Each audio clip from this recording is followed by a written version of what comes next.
The last time I checked, there were hundreds of different practice management systems for lawyers out there. Hundreds.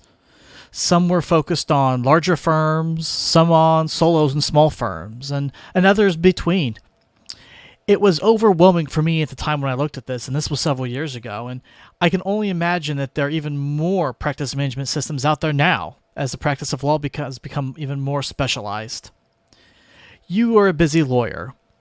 How do you know which practice management system is right for you and your firm? Well, that's a good question, and we'll talk about it here on this episode. I'm Brad Miller, and this podcast will help you transform your law practice through deliberate design, core business competency, mental mastery, and powerful positioning so that you can have a practice that gives you the life you want, not a life at the mercy of your practice.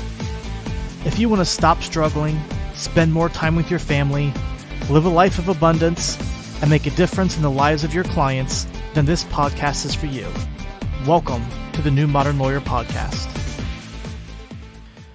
So I am a member of several different lawyer Facebook groups and listservs, and one question that I saw come up recently and that got a lot of feedback and a lot of comments on was the question of what practice management should I use? Now, there are many practice management systems out there today. When I started practicing about 15 years ago, there were only 2 or 3 real players out there. And all of those were software-based, so you took a disk and you put it in your computer and you saved the program on your computer and it ran the database and everything on your computer. But there were really only a couple that practice management systems out there for solo and small firms, for lawyers. And so my options were kind of limited. I kind of looked at the 3 and picked the one that I liked the best, or maybe that I disliked the least, a different way to look at it, because, again, looking back now at what we have today, none of them were that great. Ultimately, I ended up choosing the one that had the most bells and whistles with it, the one that was most robust at the time. But, really, things have changed so much since then that you barely recognize those today. And you kind of look at them and say, psh, that's nothing compared with the capabilities. Really what it comes down to, and the answer that I give lawyers when they ask, what practice management system should I use? And the answer I give them is that, plainly, it doesn't matter. What really matters is not the specific practice management system that you use, but that whatever you do use works for you and your practice, and that you use it. Not just you, but all the other members in your firm, whether that's attorneys and staff members. Now, I bought my practice management system back when I started my practice because I needed a way to keep track of the matters that I had. Or I guess I should say that I proactively wanted to have something so that when I started getting clients and started getting work in, that I'd be able to keep track of things. When I started, I didn't have any clients, and so that I didn't get to use the practice management system a lot to start with, and obviously over time I got more clients and got to use it more and things. But when I started, it was kind of something that I had and had time to play around with, and wanted to have it so that when I did get work, I would have a place to put all this stuff in. So why did I feel like I needed it? Well, the reasons then are really probably the same reasons that you would have one today. There's a couple really essential reasons or essential benefits that you get from a practice management system for your practice. It allows you to keep track of the matters that you have in your clients. And for me, that was the biggest one. I needed a way to keep track of all my clients and all their contact information.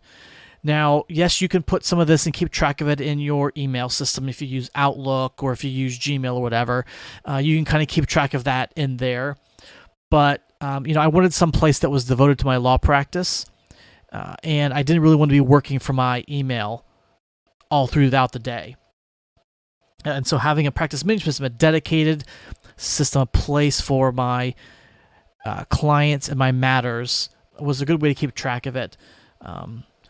I wanted a way to keep track of conflict checks, and that kind of runs along with a place to put the clients.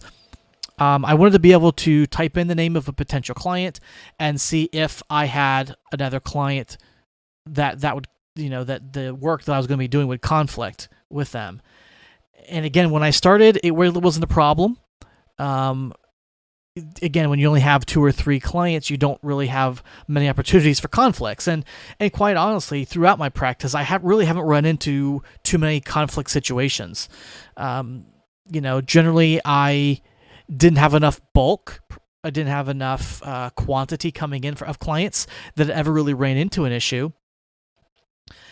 And honestly, because I had such a low volume for most of the time, I could keep track of the names. I would recognize them, like, hey, you know what? I remember that client, or remember this situation, or this third party or something. And so I was able to kind of do it manually in my head.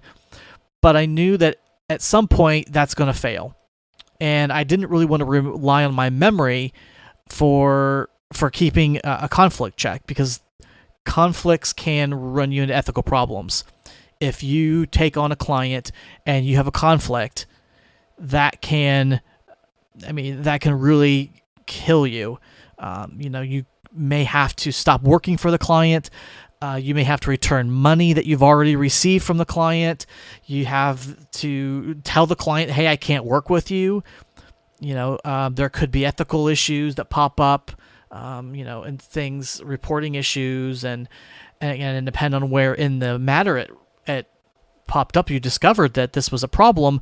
You could be pretty far into a matter and realize that you have to withdraw, and that can be detrimental not only to the client but also to yourself and your reputation as a lawyer in the community. So something I didn't want to do. So I wanted to have some place that I could keep track of these things. And then the third place was billing, that I really felt that it was important to have a practice management system. The first couple bills before I had the practice management system in place, I did it through, I think, maybe like a Word document. I just kind of put together a quick little template sort of a thing and put it on there. But again, that was easy when I knew what I was going to be charging. And again, when I was starting out, but it didn't really look very professional. It wasn't very dynamic. So it was more difficult to add on payments and things like that. To add additional charges, to make discounts and things. And so the time commitment to create one bill was a lot, just doing it as a Word document.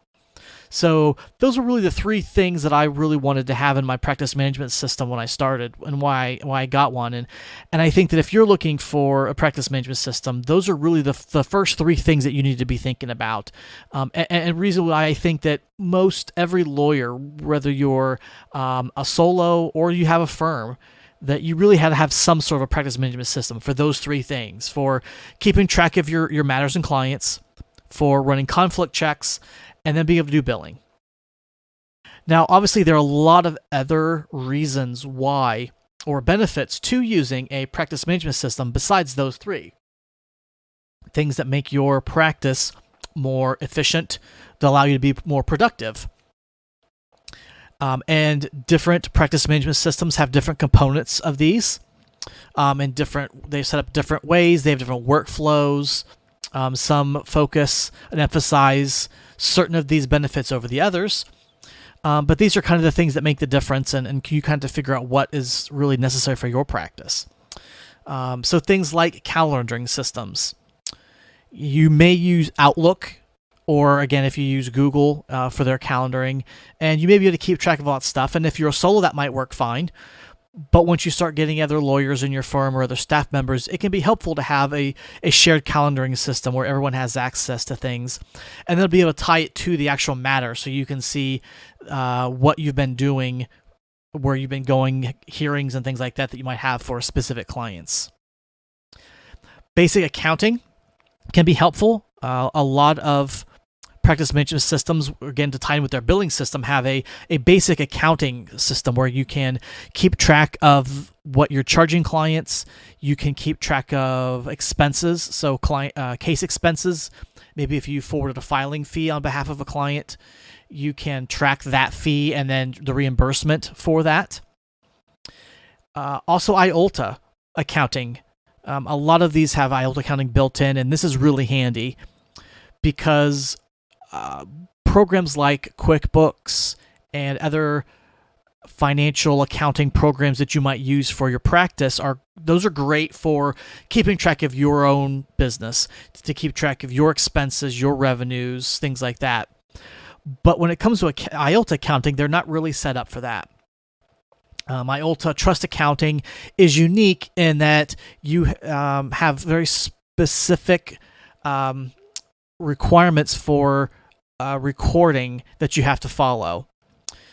For instance, and again, some of this will depend on your jurisdiction where you're located, but here in Ohio, for an IOLTA account, you need to have one basically ledger that shows your account and all the money that's going in and out.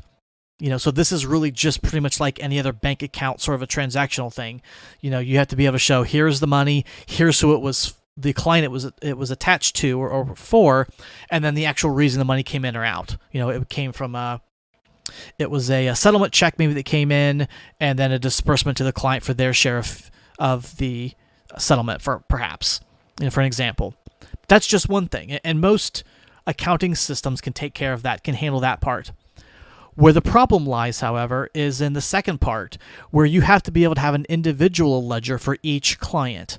So you need to be able to not only show what the account has in it, on the account transactions, but you need to have a special ledger for each client and showing their transactions and the amount that they have in there. I mean, essentially, it's like setting up a small little account within the overall IOLTA account just for that client.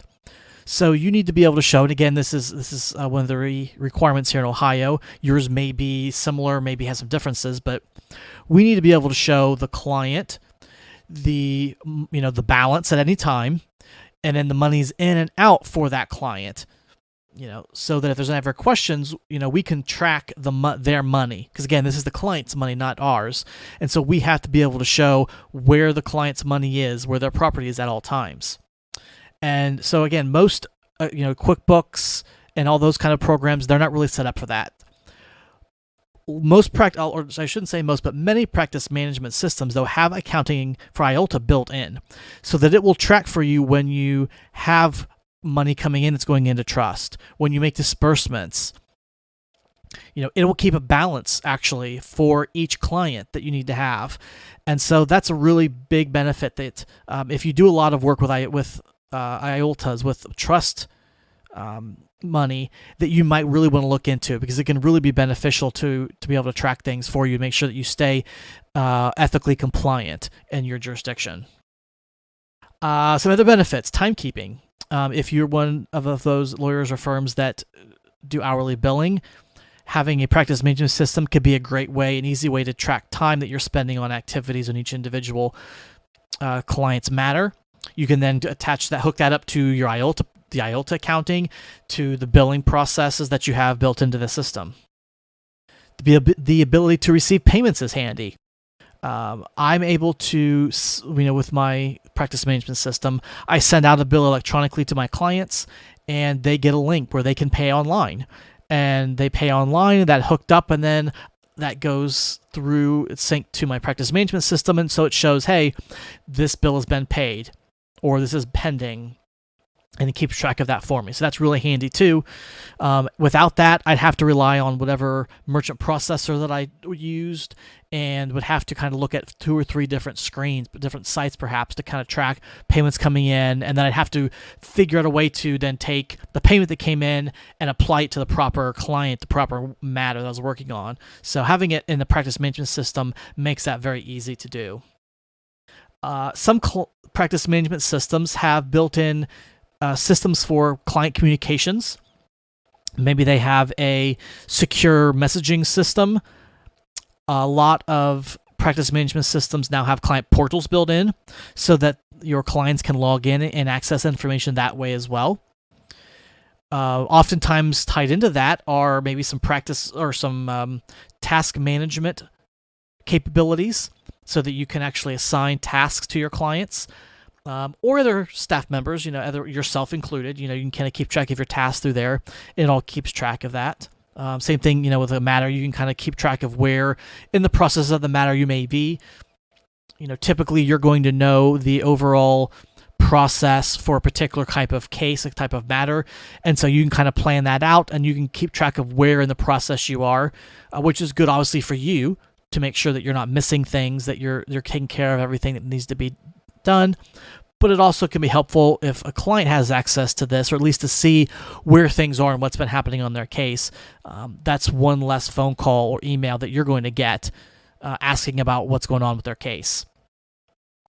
Some of the practice management systems have document management capabilities or automation involved, so that you can create documents based on the client information that you have saved in the system. You can also save your documents in there. There are obviously separate document management systems, and some of those actually hook up with the practice management systems as well. But there are practice management systems that have their own document management and automation systems kind of baked in as well, in some varying degrees of capabilities. And some, a lot of these systems also have the ability to do reports. So you can track financial reports, see how the finances of the firm are doing. You can also keep track of how, if you do hourly billing, for instance, how long you are spending, or other people in your firm are spending on particular kinds of cases, kind of matters.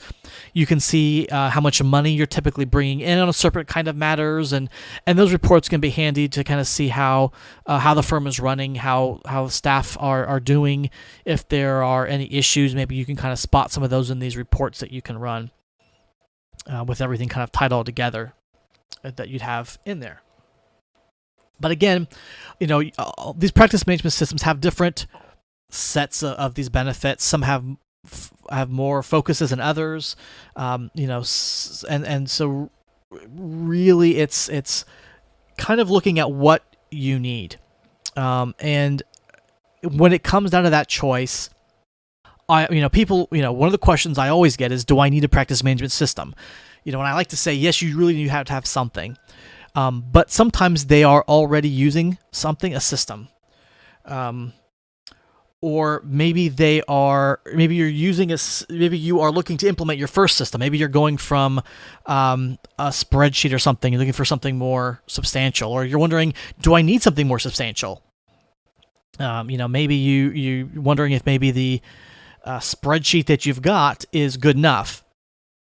And when it comes to the question of, is what I have good enough, or do I need something new, or whatever, the first question that I have is how is what you're using now working for you? If you have something in place that you're using to keep track of your clients, your matters, do your billing, things like that, how is it working for you? Are you finding yourself being overwhelmed by things?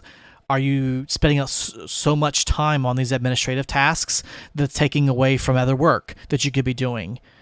Whether it's client work, whether it's business development work. The time to implement or to make a change to a practice management system is really when you first start feeling uncomfortable. When you first start saying that, maybe this isn't quite working as well, or maybe starting to feel some growing pains. If you wait until you have a problem before you start looking into something, it's going to be too late. Because at that point, you're so far into the problem that it's going to take a lot of time to implement. One thing about a practice management system is that, particularly if you have a lot of existing clients, a lot of existing matters, or a lot of staff that need to be integrated in this system, it can take some time to get everything set up properly for your firm. It can take several months or even longer to get things up the running. And so if you wait until there's problems, you're going to continue to have these problems while that process is going on. And so really what you want to be looking at is if you start feeling that uncomfortableness, I guess that's maybe the best way I can think of it. Start feeling uncomfortable with what's going on, and I'm not really sure if maybe this is working, or maybe I could do this, doing this better. I just feel like I'm maybe spending a lot of time on this, maybe something like that going through your head. Then at that point, I would suggest it's probably time to start looking at some different options and maybe looking into practice management systems. So what is the steps to look like when you're looking for something? Well, the first thing that you're going to want to do is you need to make a list. write down all those needs that you have and all the wants that you have in your practice. Now, we talked a little bit ago about all those essential things and some of those optional stuff. Go through all those things. See which of those that you really think that it's really essential to have, or things that maybe it's nice to have. And think of other things that may be out there, maybe things you're currently using right now that you'd like to be able to have as part of this. And then prioritize them. Look at things and say, what's the most important thing that we have? And what's the next most important thing? And make that a list, because that's going to make it easier than when you start to compare. When you do go through this and start trying to figure out what capabilities and what things that you need to have in your system, don't just handle this yourself. Include all levels within your firm if there's more than just yourself in this. So if you've got other attorneys, ask them for their input. If you have staff members, definitely ask them what do they want to have in their practice management system. Anyone who will be using this system should have input, because they may have their unique experiences or unique needs that need to be taken into consideration that you may not know. Plus, if you have them involved in the process from the beginning, it's going to be a lot easier down the road to get them to buy into the system when you do make the choice and then start to implement it in your practice. So definitely ask everyone, all the shareholders, everyone who's maybe using this system, what they want to have in this system and what's working and what's not for them currently, so that you can use that as you go forward making this decision. And then you need to research. And as a lawyer, I'm sure you're very familiar with research. And like I said at the beginning, there are so many different practice management systems out there, and it can be really overwhelming. Look online. There are some online websites with reviews. Do your research and see what all kind of things are out there, and just make a big old list of everything you can find, and then compare. Look at their features, look at their capabilities, check out their website, see what they have, and how it matches up with your list of wants and needs, and then take your list and narrow your list of candidates down to maybe your top 2 or 3 that you really like, that you think all might work. And then test. I think probably every practice management system out there has some sort of free trial. So take advantage of this. Sign up and put them to use. Use them on actual matters that you're using so that you can see what it's really going to be like when you're doing the work. Don't just put in fake things or make stuff up, because it's not the same. As if you're actually working on a case and you need to know, hey, where can I find this piece of information when a client calls and asks about it? Okay, and just like when you are trying to get information from all different levels of attorneys and staff in your practice to see what needs they have in their system, also have them take part of these trials as well. Let your staff members see what it's like to handle a new matter. What is to create put new clients into the system, or to send out bill or something like that. If they're the ones that are going to be doing these things, they need to have experience in the testing process doing it and seeing how it works for them. Again, it doesn't really help if you're the only one who's doing the testing, but then you have other staff members, maybe other attorneys or the people that will be doing this are actually using this system as well. So they need to be part of this testing too, not just yourself. And then get their feedback. Ask for their honest feedback and take it to heart.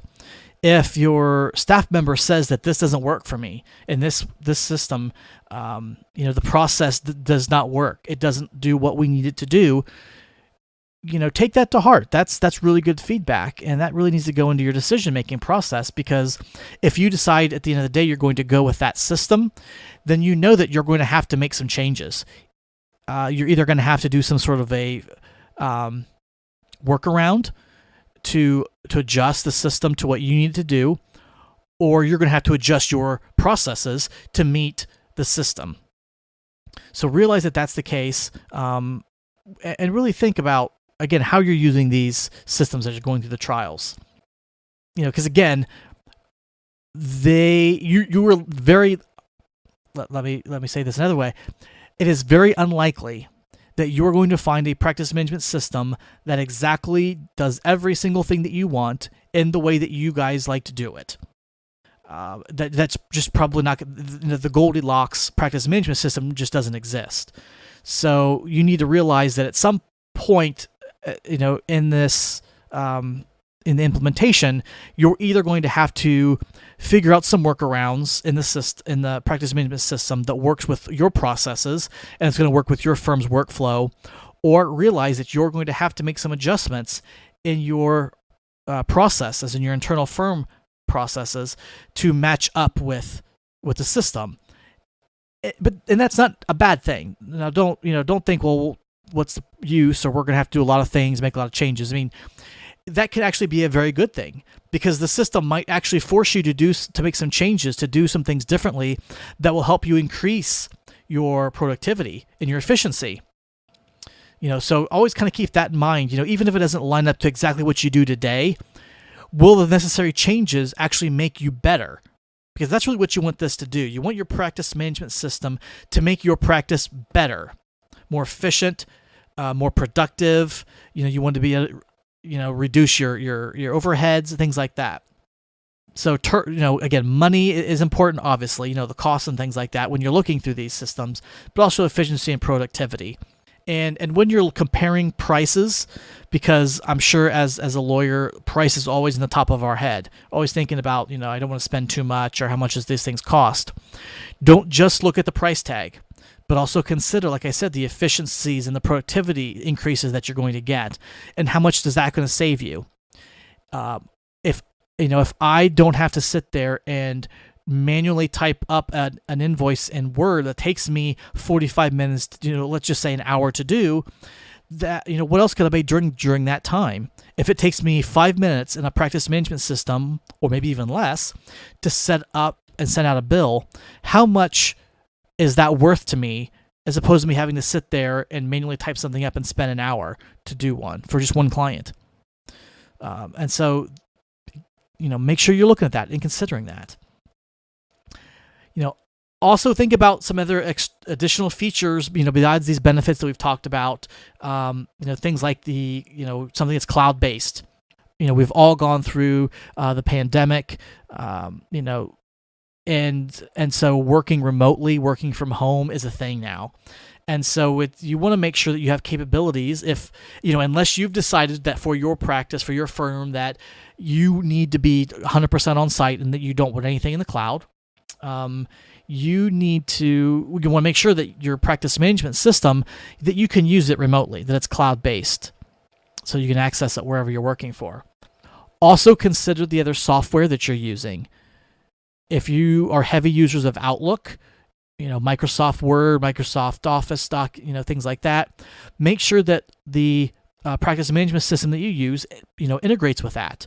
That's going to be easy for you to do things in that and not have to change that software. Because that's just an additional cost of changing that you have to go if you need to do that. If you use Google, if you try to use everything on Google Docs and Gmail and things, make sure your practice management system integrates well with that. And there's some that work better with others, some that work better with Microsoft, some that work better with Google, some that work well with either, some that don't really integrate with any of them. Again, things you just have to check out and test in your trials and see. What else is there, and look and see as you're doing this, what other software maybe you can eliminate. Maybe you've got a couple different pieces of software that you kind of have linked together. So let's say you do hourly billing, and you have a set piece of software that you use for your billing, and then once you've got that billing done, then you have to import that information into a billing system that keeps all your billing, and then that's got to go into an accounting system, and then you have to have a separate payment management system for people to make payments to you, and you have 3, 4, 5 different pieces of software to do this around this process. See if maybe you can find the practice management system that helps you eliminate something. If it incorporates many of these features into it, maybe you can get rid of your billing software. Separate billing software, or you no longer need to have your timekeeping software because it's already built into the practice management system you're going to get. So look at that. That can save you some money as well. It can save you some time. It can make things more efficient if everything's kind of integrated versus having to sync things through multiple different software and processes. If you have a niche or a boutique practice, you may want to look and see if there are any specific practice management systems that are designed for your area. I know there are practice management systems in the bankruptcy world that are all set up for taking the client's information and putting it into the forms and things like that you need, and helping with some of the e-filing capabilities. And so if you have a bankruptcy practice, that may be really beneficial for you. You can put the information in once and don't have to go through and type in multiple times. Same thing with PI practices. With PI practices, you do a lot of, you need to be able to track your expenses, costs that you've advanced, things like that, medical bills, requesting records, and it can be very document intensive sometimes if you have a lot of medical records that you have to access and ask for and things. And so there are some personal injury focused practice management systems out there that are set up to help you with the collection of that information, to help with settlement demands, and kind of keeping track of, when you do get some sort of recovery for your client, helping the distribution of that and things. So, if your practice is set up that way, you may want to look and see if there's anything that works really well for you in that world. Again, something I've talked about before is make sure that throughout this entire process that everybody is on board with the change that you're going to do. All the way from the beginning of what do you want, what do you need in a practice management system, through the testing to the decision making, and then afterwards when it comes to training. Most of these systems have a lot of different bells and whistles into it, and they can require some training. Especially if you have attorneys or staff members that maybe aren't as comfortable with technology, or that kind of have gotten into their habits of what they've done now, and so it's kind of tough for them to make changes. Make sure you have lots of training. You don't want people to be using the system that you buy incorrectly or inconsistently. You want to make sure everyone's doing things the same way, because then you lose all the benefits of the practice management system otherwise. And consider maybe hiring a consultant, maybe kind of building that into the acquisition costs of setting this up to help you optimize this practice management system for your firm. Most of these can mostly be used out of the box as they are, but there can be some customization on these things. You're going to want to customize your billing. If you send out bills, you're going to want to have it look a certain way. And maybe some of the workflows that you do, you're going to want to have set up a certain way that works well for you and your firm. Or maybe you need to integrate your practice management with some other software. And hiring a consultant can really be helpful to be able to do that for you, so that because again, your time is best spent practicing law and doing the things that only you can do. Not sitting there trying to be the tech guy or the tech woman, and fussing over these things like that. So, that's something to consider. It's probably a really good investment along with the training when you do make your decision to go in with a practice management system or not. So I know we didn't really get any specifics of a practice management, which might have been what you were hoping to hear. But like I said, at the end of the day, it's not really about a specific practice management system. There are many different ones out there, and some are going to work better for one firm versus another. And the only way you're going to know that is to go out there and test them and try them out and figure out what's going to work best for you by actually hands-on doing it. Which leads to the takeaway for today, which is that it doesn't really matter at the end of the day which practice management system you use, as long as it does what you want and what you need to do for you, and that everyone in your firm uses it. All right. Thanks for listening, and I will talk to you guys next time.